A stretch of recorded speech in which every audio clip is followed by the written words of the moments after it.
Kızıldere, Kızıldere, on yerinde yara bere.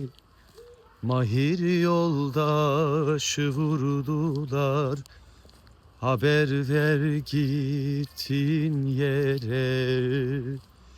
Mahir yoldaşı vurdular, haber ver gittin yere.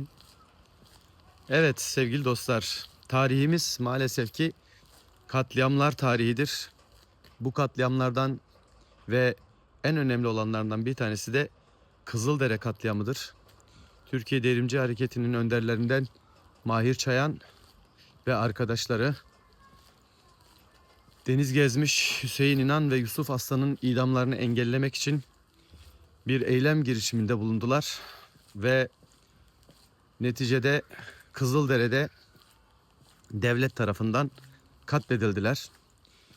Eğer isteselerdi okudukları üniversitelerde her biri birer bilim adamı, profesör, doktor, avukat, savcı, hakim, hatta büyük iş adamları olup çok büyük paralar kazanabilirlerdi.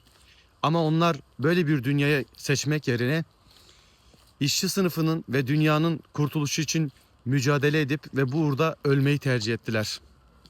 Biz de her daim onları her zaman mücadelemizde yaşatmaya devam edeceğiz. Mücadeleleri önünde saygıyla eğiliyorum.